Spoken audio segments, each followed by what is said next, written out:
Hello, ദേ നമുക്കിന്ന് ആര്യവേപ്പില കൊണ്ട് ഒരു സോപ്പ് ഉണ്ടാക്കി നോക്കാം കേട്ടോ. ഞാൻ ഇതിന് മുന്നേ സോപ്പ് ഉണ്ടാക്കുന്ന വീഡിയോ ചെയ്തിട്ടുണ്ട്. അതെന്തുകൊണ്ടാണ് ഞാനിപ്പോൾ ഓർക്കുന്നില്ല. അത് പോട്ടെ. ഇപ്പം നമുക്ക് ഇതുകൊണ്ട് സോപ്പ് ഉണ്ടാക്കാം. അതിന് മുന്നേ നന്നായിട്ട് വൃത്തിയായിട്ട് കഴുകണം. കഴുകുന്നതിന് മുന്നേ ചിലന്തി വലയൊക്കെ ഉണ്ടോ എന്ന് ചെക്ക് ചെയ്തിട്ട് വേണം അത് കഴുകി വൃത്തിയാക്കി എടുക്കാനായിട്ട്. എന്നിട്ട് അത് ഉതിർത്തിട്ട് അത് മിക്സിയിലിട്ട് നന്നായിട്ട് അരച്ചെടുക്കണം. നന്നായിട്ടെന്ന് വെച്ചാൽ അത് കുറച്ച് വെള്ളം ഒഴിക്കണം കേട്ടോ. എന്നാലും നമുക്ക് അതിൻ്റെ ജ്യൂസ് കൂടെ കിട്ടത്തുള്ളൂ. ലേശം വെള്ളം ഒഴിച്ചിട്ട് നന്നായിട്ട് അരച്ചെടുക്കുമ്പോൾ നമുക്കിതുപോലെ ജ്യൂസ് കിട്ടും. അതിനകത്തേക്ക് നമ്മൾ വീട്ടിൽ തന്നെ ഉണക്കി പൊടിച്ച മഞ്ഞൾപ്പൊടിയാണ്. മഞ്ഞൾപ്പൊടി ഇട്ടു, ലേശം മഞ്ഞൾപ്പൊടി, പിന്നെ കടയിൽ നിന്ന് വാങ്ങിച്ചതാണ് അലോവേര ജെല്ല്, ഗ്ലിസറിന്, പിന്നെന്തുമായിരുന്നു, റോസ് വാട്ടർ, അത് കഴിഞ്ഞ് എസൻഷ്യൽ ഓയിൽ. ഇതൊക്കെ ഞാൻ നേരത്തെ വാങ്ങിച്ചു വെച്ചതാണ് കേട്ടോ, ഇപ്പോൾ വാങ്ങിച്ചതല്ല. സോപ്പ് ഉണ്ടാക്കുന്നതിനായിട്ട് ഇത്രയും ഐറ്റംസാണ് മിക്കവാറും ഇതൊക്കെ തന്നെ ഇടുന്നത്. പിന്നെ ക്യാരറ്റ്, ചിലപ്പോൾ ക്യാരറ്റ് സോപ്പ് ഉണ്ടാക്കും, ചിലപ്പോൾ നമ്മുടെ തുളസി ഇലയൊക്കെ ഇതുപോലെ അരച്ച് ജ്യൂസ് എടുത്ത് അതുണ്ടാക്കും. അങ്ങനെ പലതരത്തിൽ നമുക്ക് ഈ തക്കാളിയുടെ, ഉരുളക്കിഴങ്ങിൻ്റെ ഒക്കെ ഇങ്ങനെ തന്നെ ചെയ്യാം. എല്ലാം പ്രൊസീജിയർ എല്ലാം ഒന്ന് തന്നെയാണ് കേട്ടോ. ഐറ്റം നമ്മൾ മാറ്റുന്നേ ഉള്ളൂ. ഇതിലേക്ക് എല്ലാത്തിലും ഞാൻ മഞ്ഞൾപ്പൊടിയും എസൻഷ്യൽ ഓയിലും ഗ്ലിസറിനൊക്കെ ചേർക്കാറുണ്ട്.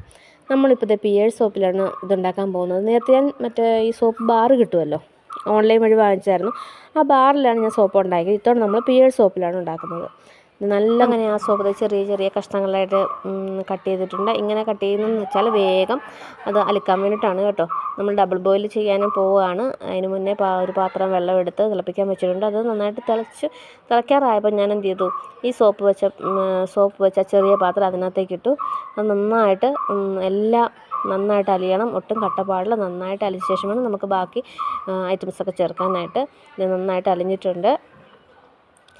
അതിന് മുന്നേ ഒരു കാര്യം പറയട്ടെ, എൻ്റെ ചാനലൊന്ന് എല്ലാവരും സബ്സ്ക്രൈബ് ചെയ്യുക, പിന്നെ ലൈക്ക് ചെയ്യുക, ഷെയർ ചെയ്യുക. ഓക്കെ, അങ്ങനെ നമ്മൾ സോപ്പിൻ്റെ ലൈനിലേക്ക് നമ്മൾ മിക്സ് ചെയ്ത് വെച്ചിരിക്കുന്ന ബാക്കി ഐറ്റംസ് എല്ലാം കൂടെ ചേർത്തിട്ടുണ്ട്. ഈ സമയം നമ്മൾ സ്റ്റവ് ഓഫ് ചെയ്ത് വെച്ചിരിക്കുകയാണ്. ആ ചൂട് വെള്ളത്തിൽ വെച്ച് തന്നെ നമ്മളതെല്ലാം കൂടെ നന്നായിട്ട് മിക്സ് ചെയ്യണം. ഇതിന് ചൂട് കുറയുമ്പോഴത്തേക്ക് ഇത് പെട്ടെന്ന് കട്ടയാകും. അതുകൊണ്ടാണ് ആ ചൂടുവെള്ളത്തിൽ വെച്ച് തന്നെ നമ്മൾ നന്നായിട്ട് മിക്സ് ചെയ്യണം.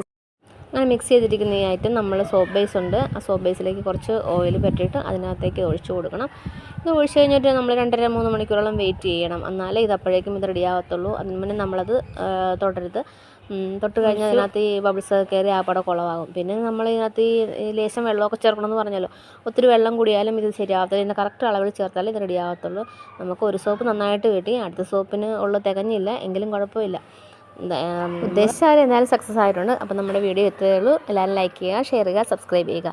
ഓക്കെ, എല്ലാവരും വീട്ടിൽ ഇത് സോപ്പ് ഉണ്ടാക്കി നോക്കണം കേട്ടോ. Okay, by.